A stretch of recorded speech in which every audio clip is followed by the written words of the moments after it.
Well, I wanted to do a video.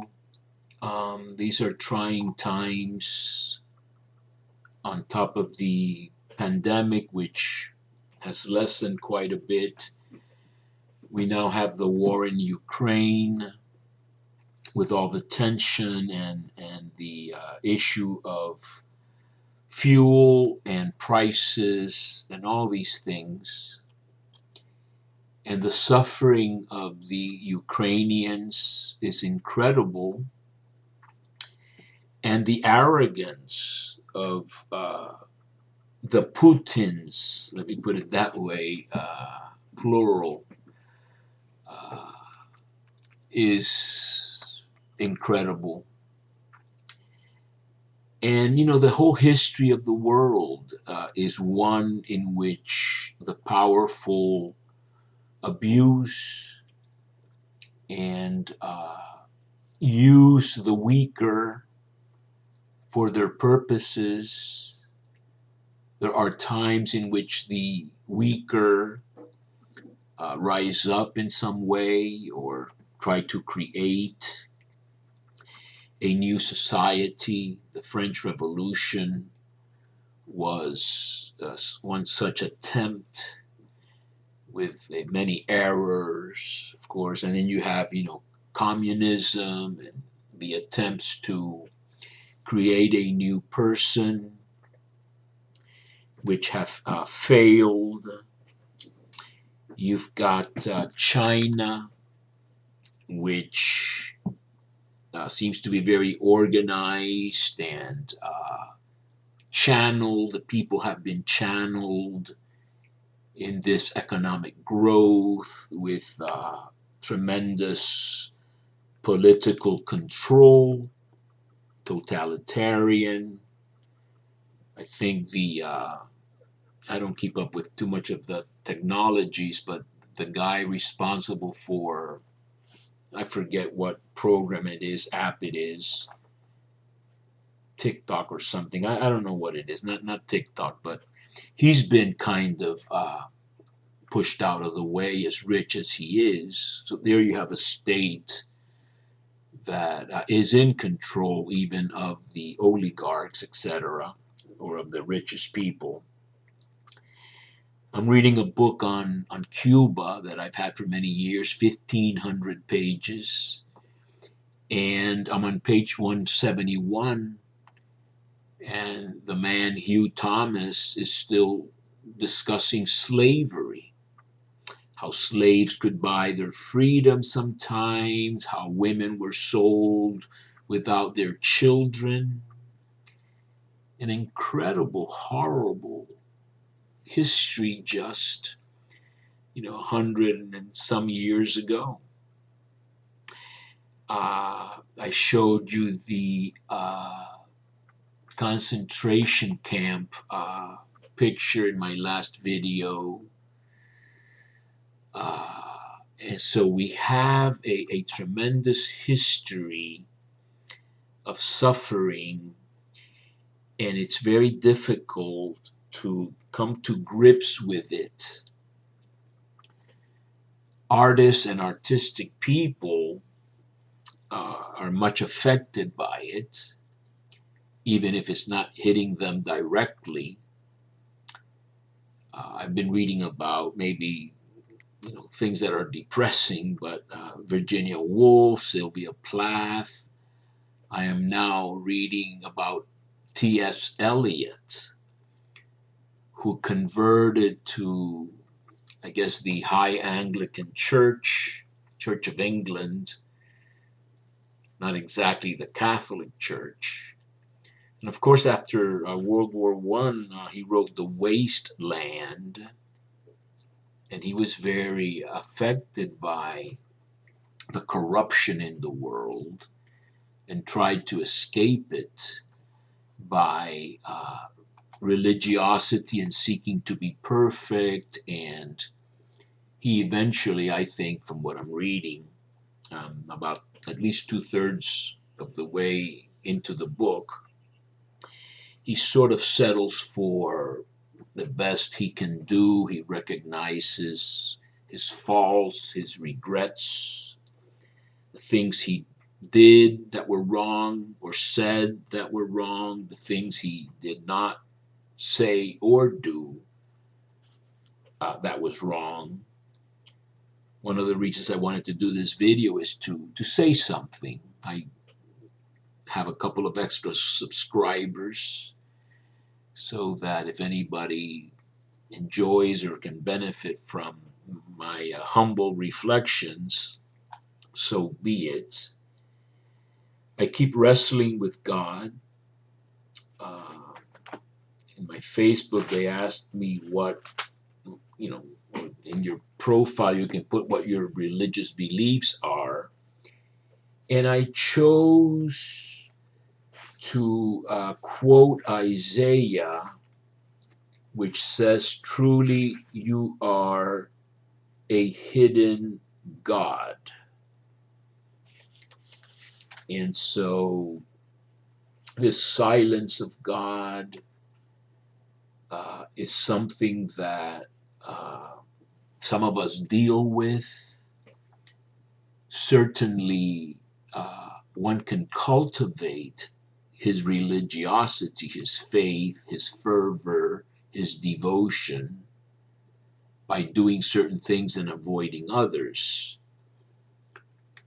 But nevertheless, I think the time of the pandemic, 2 years now, and how people have behaved or isolated, etc., has an effect on how we feel and how close we feel God is, and certainly, I think we can say that God's love, at best, is a tough love, is a love that we have faith in, that is of the essence of the Christian and almost any other religion. But these days, I've been focusing on the human aspect of faith and how much we try to have faith and how much we seek words of comfort and words of encouragement. Jesus said those words. They asked Paul famously from my New Testament studies in Acts, do you have a word of paraklesis, a word of comfort, a word of, I think literally that word where paraclete comes from, or advocate, is taking somebody to the side with your hand around his or her shoulder to comfort them or consult with them. The Dominicans in Washington, D.C., I think Father Walsh had a nice picture of the two Kennedy brothers. I guess Jack Kennedy putting his arm around Bobby in a perfect picture of this paraklesis, this comfort, advocacy, to be called to the side of somebody to comfort them. And I hope I have, words of comfort. I really don't know that I do. I have some reflections on what I think is important. And one of the things that I think is incredibly important is the truth and right action, right thinking. These are Buddhist elements, maxims of the Eightfold Path. And I am convinced that what we do and don't do has repercussions beyond what we conceive. So that we have been living now for many, many years. I guess we went through the Eisenhower period of economic prosperity, tranquility, some maybe boredom. uniformity. Everything was alike. The houses were built alike in California, etc. And then I'm reading about women like Sylvia Plath who found this patriarchy, this male domination, quite oppressive. If you see the movie The Hours, which I've seen several times, it's a great movie. I forget who directs that. But it stars Nicole Kidman as Virginia Woolf, Julianne Moore as a woman in the 50s in California, and then Meryl Streep and Allison Janney, and Claire Danes as the more contemporary around the year 2000 women. And these three stories, Virginia Woolf, who's going to drown herself, but wrote Mrs. Dalloway, which is a book that Julianne Moore in the 1950s California is reading. She's contemplating suicide, and she's oppressed by having to smile at her husband, who means very, very well, but she's just suffocating in her middle class life.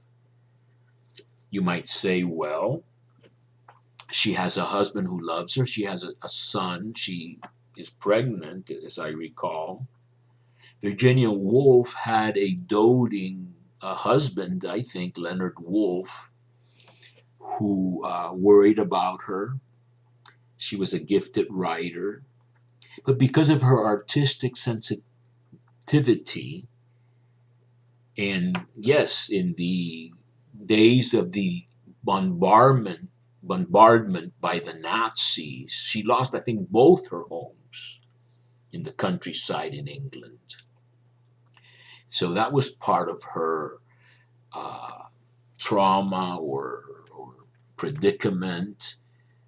Ostensibly, the reason for her drowning herself was she feared going mad again. Just like Sylvia Plath had that history of suicide attempts and going mad. In the case of Virginia, hearing voices. So you have these casualties, artistic casualties of what's going on in the world. When you think about what the Ukrainians are going through, the children, the evacuations, etc. Uh, these other uh, dramas pale in comparison. Someone posted on Facebook that all the icons had been sold out in Ukraine. The icon you see here is close to that of the Madonna, beloved of the Ukrainians. So people turn to God as a last resort. Lately, my prayer, if you can call it that, I do pray, I do, say the rosary and things like that.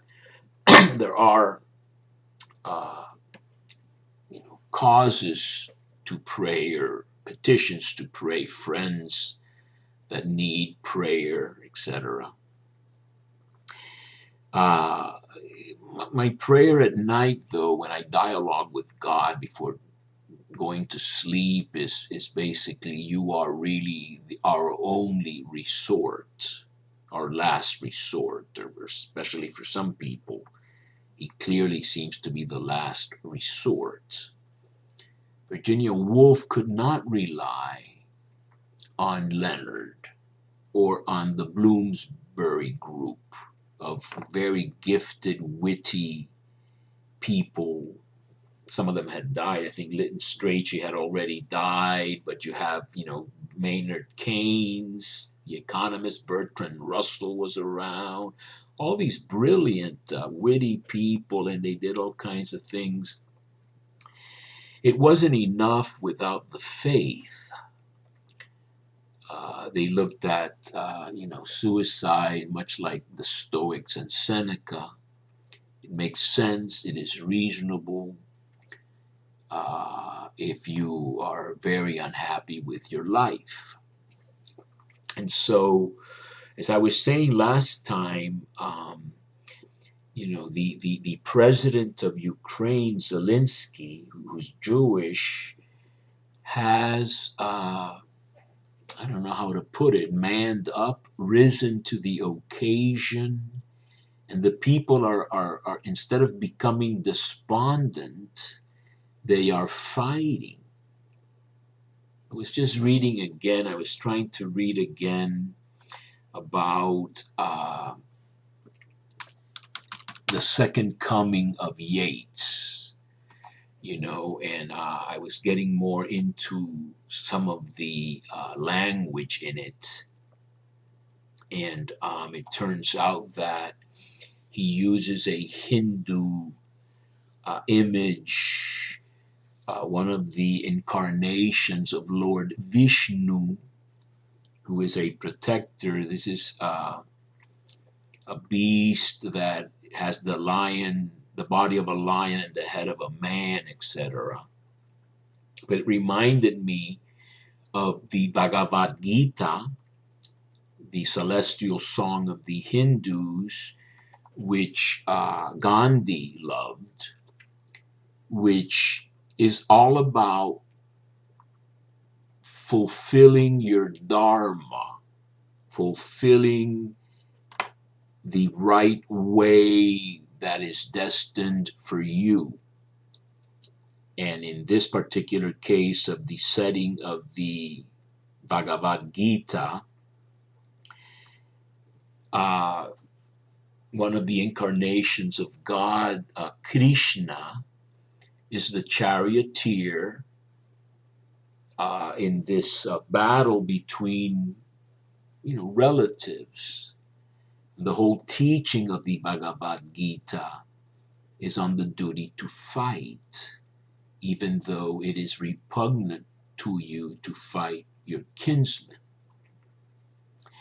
And so I was thinking about that and thinking about Eliot and just thinking about how much we think and how we have screwed up creation in such a massive way, and how what Churchill said, that the primary characteristic of humankind is that we are unteachable, seems to be confirmed again and again. And then you have these sprouts, like in Ukraine, I think, of the spirit of resistance, the spirit of holding on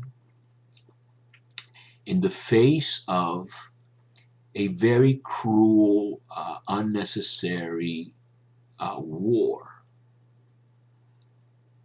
Of course, I've been reading and seeing that the head of the Russian Orthodox Church is with Putin. I took the course of Church and State at Harvard Law School, over 40 years ago, and I learned in that course how close the church and the government in Russia are, so that you have a blessing for this aggression. So it's incredibly confusing in the sense of all the details and all the things that are happening for most people to process. I got a WhatsApp message or picture today from a friend of mine from childhood. He's more of an acquaintance now, showing one of the United States generals, looking like a woman. The message being, we should bomb or attack or send planes or whatever it is that the media is kind of putting out there.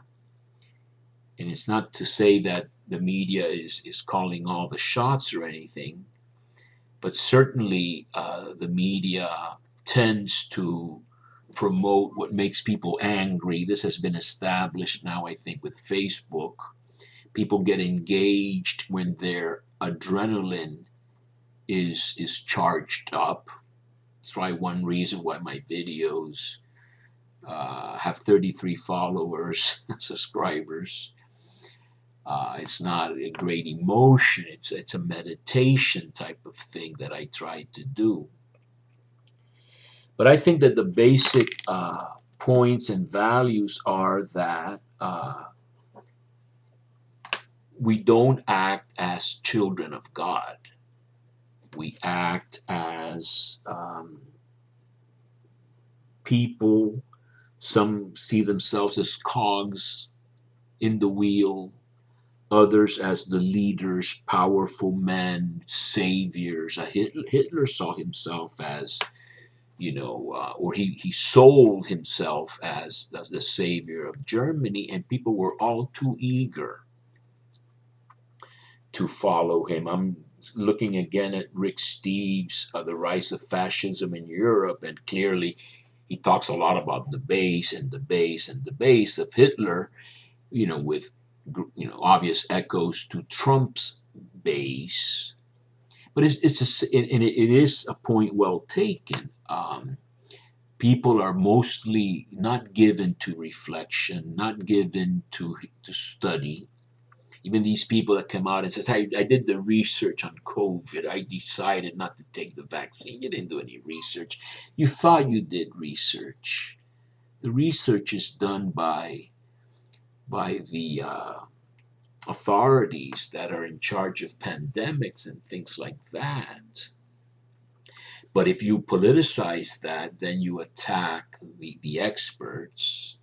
And certainly the experts are not perfect, and they may change their mind too often. I actually used the image of the German Enigma machine that changed the code all the time, and we were getting all kinds of mixed messages from the CDC, etc. President Biden, I think, is a very good man. Is he up to the task that is before us, even if we know what the task is? The task is a full conversion, in my opinion, a full realization, but which is precisely what mankind has not yet been able to do even after Christ came. Just some loshi, just some little places here and there, Francis of Assisi, certain communities, for a certain amount of time, live sort of in a utopian way. The first community in Acts of the Apostles, they shared everything. They had one soul, one mind. Everything was beautiful according to what they needed, etc. Oh, but then Ananias and Sapphira, they lied against the Holy Spirit. They held back some of the stuff. They dropped dead. So we are all, and this is T.S. Eliot now a little bit, we are all just corrupt, pretty much. And it's best to try to do no harm, the Hippocratic Oath. But many people are bent on doing harm or looking the other way. All the politicians that poo-poo facts, lie, make up facts. Starting with Trump, I'll mention his name again, as unpleasant as it is for me to mention his name. I've been hearing something very interesting. I used to teach in my Bible classes. The Bible should be taken not literally, but seriously. Today, I would say that you have to take the Bible literally in the right way. But now they're saying Trump, by the left, if you will, or the opponents, is taken literally, but not seriously, while his base or his followers take him seriously, but not literally. Well, that doesn't quite work that way. The medium is the message. Many times it's said. His whole divisiveness, attacking the United States intelligence, siding with Putin, even until recently calling him a genius, dividing the nation, denying Russian interference in the election. All this stuff paved the way, I think, for Putin saying, I will meet no significant resistance when I take over Ukraine. China is not going to say anything. They want to consolidate their grip on Taiwan. India, stuff is going on over there that I'm not too sure exactly what it is, except maybe a powerful leader who likes Trump, Putin like Trump liked Putin, or all the others who are autocrats do not attack fellow autocrats. And so you have, poor Biden trying to lead the nation. I think there is bipartisan support for, very strong sanctions against Russia, but nevertheless, it's like almost like a free for all, like a rumble. We used to have rumbles in high school. You crowd one group of people attacked another group of people, and that's kind of what we have. And I do think people have listened to the call to be in solidarity with the Ukrainians, even at the cost of sacrifices, gas prices, etc. But then you have information that, of course, the powerful take advantage of these situations to get even richer.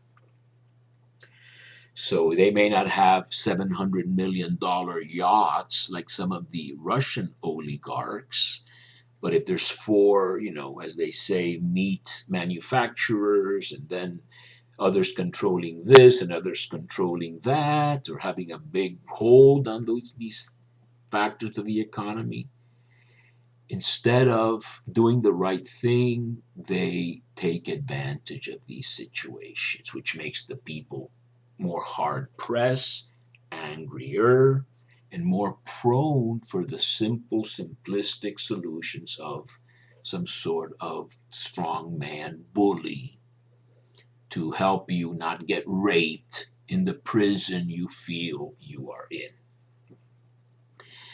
And so this is where I think the only thing that can save us is the voice of reason and the love of truth. And Gandhi said, truth is God. I posted in Facebook my alma mater, what I consider to be my alma mater is Harvard, because I went to Harvard 4 years, which is at least twice as much as I went to any other school. So that's the school I went to the most. Their motto is Veritas, which is the same motto as the Dominican order, where I began my serious studies way before, or at least way before Harvard. The Dominican motto is Veritas. And I'm reading actually a life of Dominic too. I read bits and parts of various books in the morning, and then I settle down into the fun book. Right now, the fun book is T.S. Eliot's biography. But I'm reading about Dominic fighting the heretics in the south of France. That's a very interesting, sort of story as to what we're talking about. So you have the medieval Catholic Church largely fallen into corruption. Clergymen who live high on the hog, they are immoral in many ways.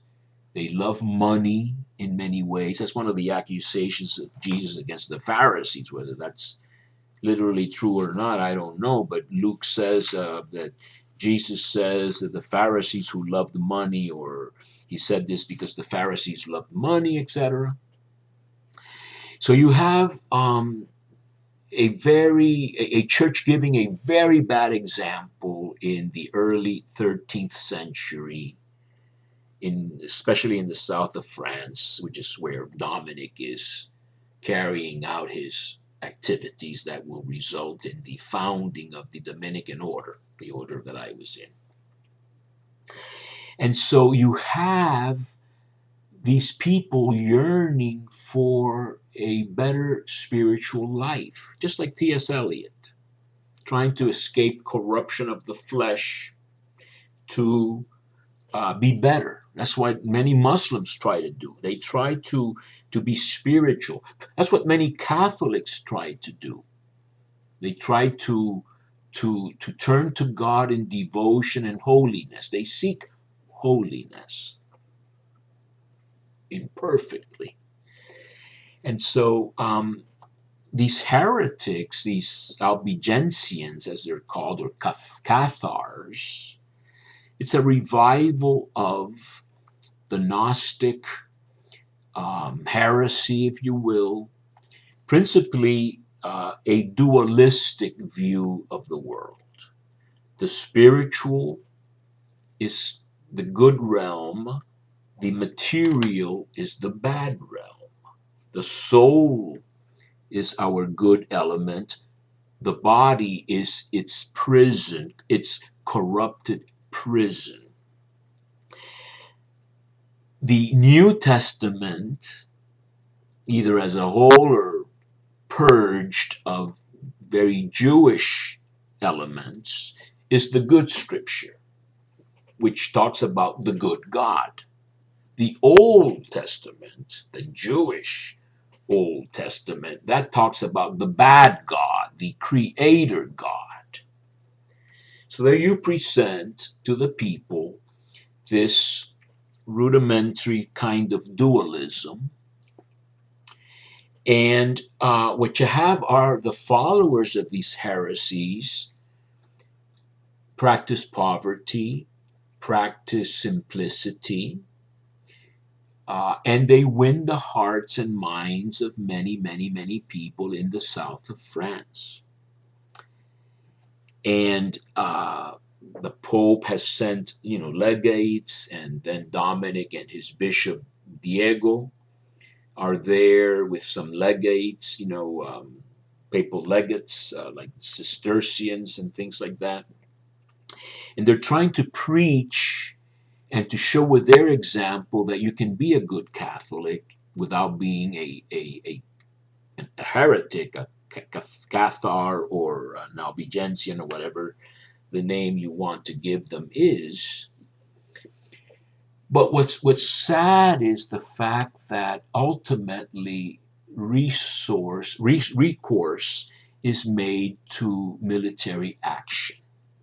And you've probably heard that I think in Carcassonne, this hilltop fortress, which was one of the main fortresses of the Albigensian heresy, was totally destroyed, so that the church had recourse to violence to stamp out this heresy.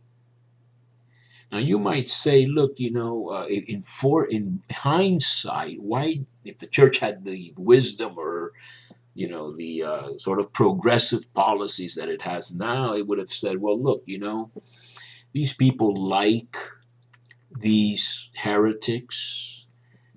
They like the fact that they go barefoot and they don't eat much. And in fact, they may even be crazy. They may want to starve themselves to death.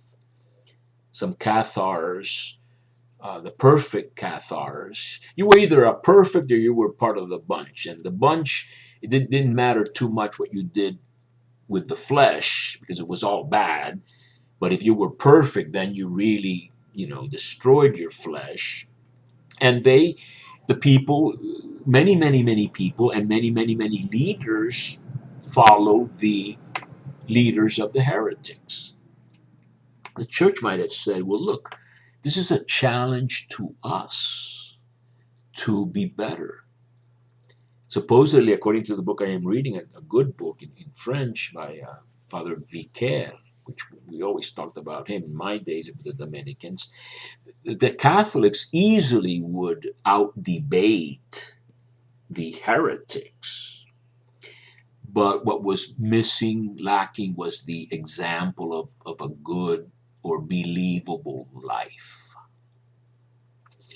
And that's what Dominic is going to achieve by matching or maybe even outdoing the heretics with poverty and simplicity and even going barefoot. Joined with great doctrine and great knowledge and ability to preach, that will have an impact on these heresies. And so that the truth of a good example or the value of a good example um, is the value of a good example is very, very important. But ultimately, these people that give a good example and that live the truth, they usually get broken or killed by the world. I used this Hemingway quote uh, that the world kills the very good and the very gentle and the very brave impartially, which is why I have been, kind of not too happy these days with how things turn out. So our life is almost a series of fires that we are putting out. Job says man's life on earth is a military service, a boot camp, drudgery, uh, and we have moments of respite, moments of rest and recreation and refreshment, some more than others. I've had a couple lately. I spent a beautiful weekend with a good friend of mine and his wife, and everybody has their own, lifestyle. This man is a good man, great heart, completely a workaholic. Why? It's not just money, it's a habit. It becomes an adrenaline thing you do. You pay a price for that. It's not just being tired. You become somewhat irritable, somewhat, as his wife said, barking orders all day about everything. If you get up to go to the bathroom, where are you going? I mean, that kind of thing. So that life is this energies. Freud was a materialist or a physicalist. He thought it was all sort of energies. You invest or cathect an object with energy, and then you take it back, or the object does this or that. It's some sort of coming and going of energies and emotions, and you focus on this, and then you have to focus on that, and then you come up with some sort of synthesis. You put together these things, and you have a new product that emerges. It's quite a lot. And what could we hold on to? I think we hold on to prayer and meditation and the truth and Jesus as the faithful witness. I've said this before. You do something like this light in the world, Elizabeth of the Trinity, who died of the same disease that Kennedy had, Addison's disease, an adrenal gland disease. I've talked to her about her before. She couldn't swallow anything, maybe a little bit of ice. Maybe she could let a little dainty chocolate melt in her mouth. She died at the age of 26, a bit after Therese died at the age of 24. And here, Elizabeth of the Trinity has her crucifix that she loved. And she says, take your crucifix look at it, regard it in French, and listen. I can pronounce French very well. Prends ton crucifix, regarde, écoute. And so that's what I do in my prayer. I say, look, I've racked my brains out over your creation, God, and whether it was a good idea or not. You yourself repented of having created in Genesis 6:6. But at least I turn to you as kind of like the last resort, and hoping that, knowing that you seem to be sustaining me and everyone else, and some you give more valor in more extreme situations like the Ukrainians. Others you don't seem to shed too much light on, or they don't accept it. They are impervious. It doesn't go through. They're focused on the politics. Governor of Florida, not one of my friends. You can't mention gay, or you can't talk about sexuality, things like that. I'm not saying that you should the role of the teacher in school should be to educate people on their sexuality, especially young children.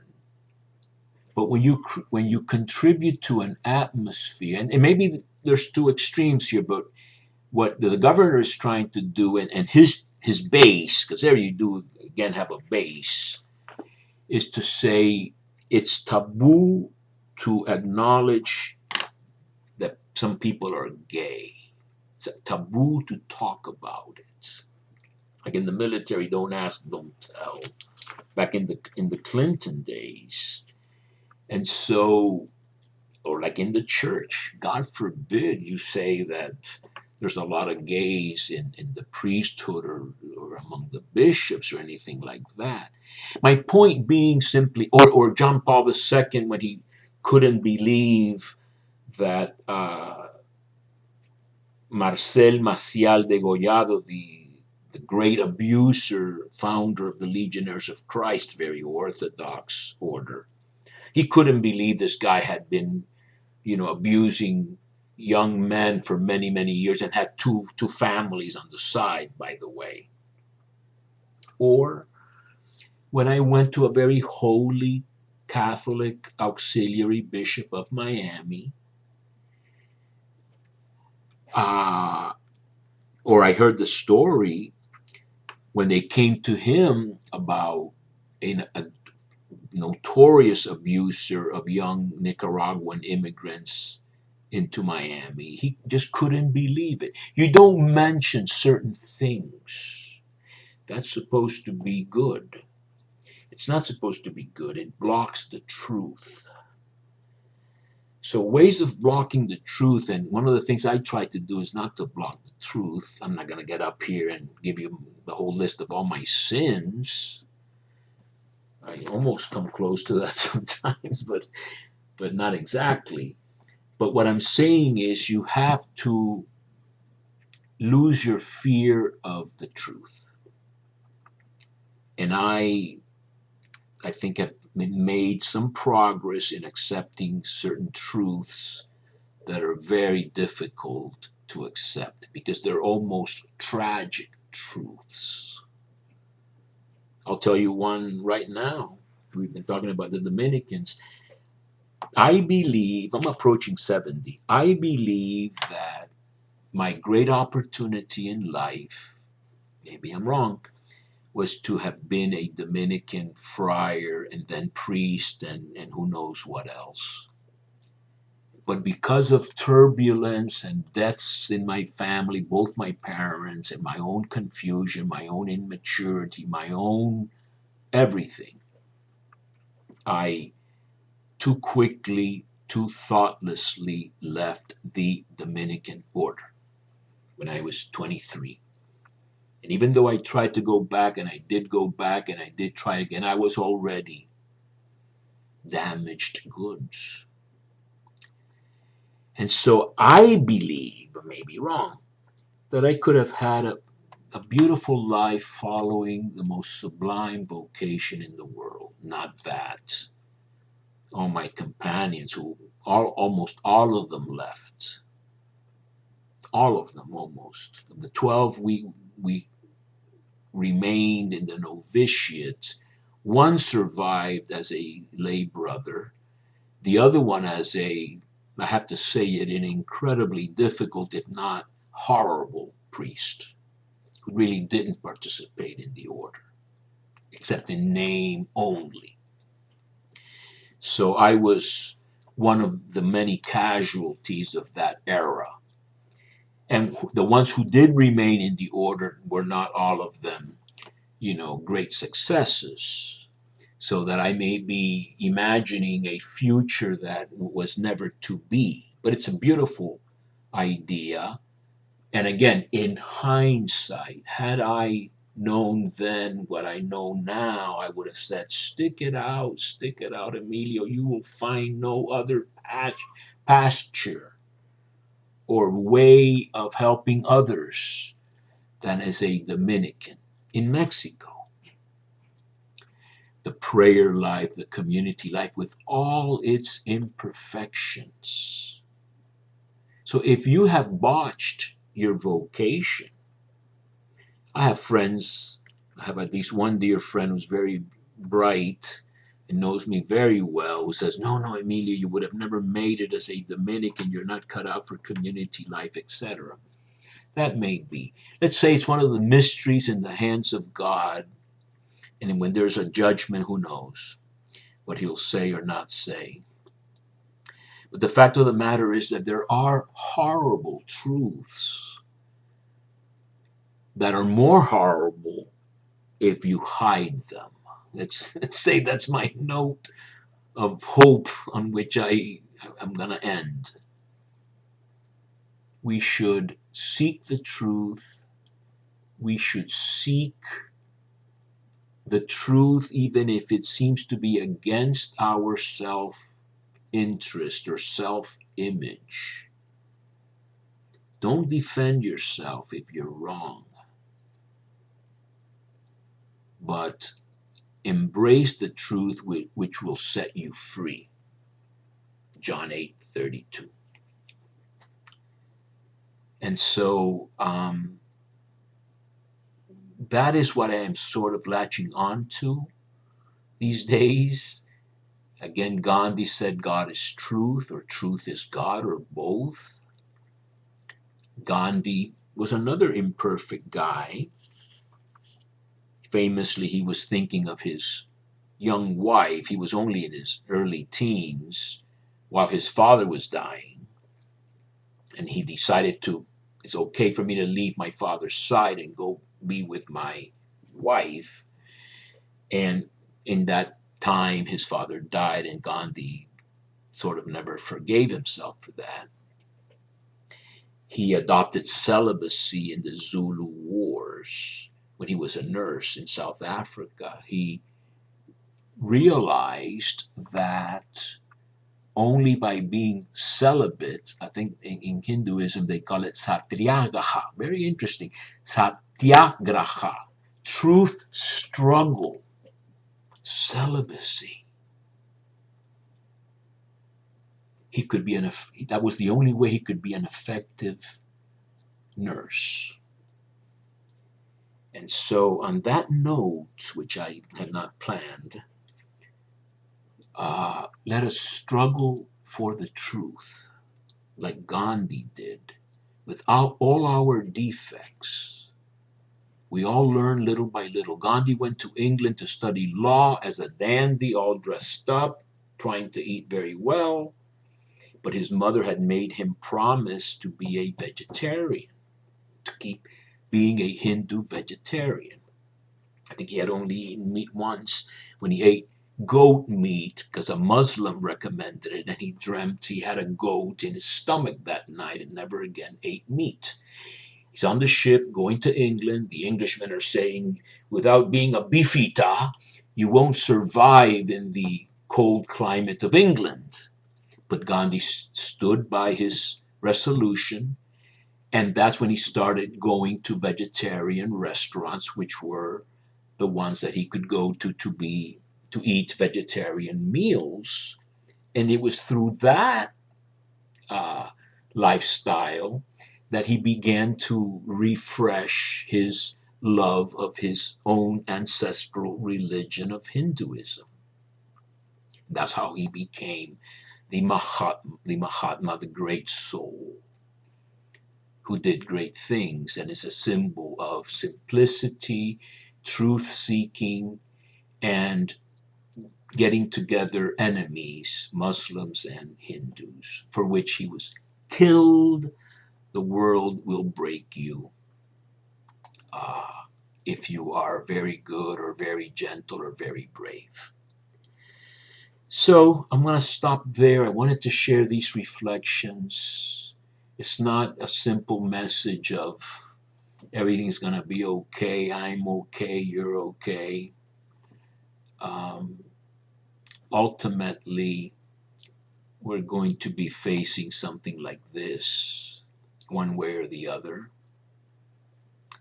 And this itself is, as I said before, this is the Christ in my Dominican chapel in Agua Viva, near Amecameca, in the state of Mexico, where I spent from 1973 to 1974, in which I visited some years later, and I took this photo years later. It's quite an old crucifix, Christ, somewhat majestic, rather beaten up and battered, but still Christ. And as a Christian, I look to him as the embodiment and incarnation of what God might be like. And it is, a terrible thing to fall into the hands of an angry God, I guess, says the letter to the Hebrews. Uh, I just hope he's not, that angry. But we continue on, and I try to do my little share, given the fact that some people listen to these programs, by sharing the things that are in my heart and mind, and hopefully tying them to much larger things going on in the world, to see whether we can get a better grip on what is happening.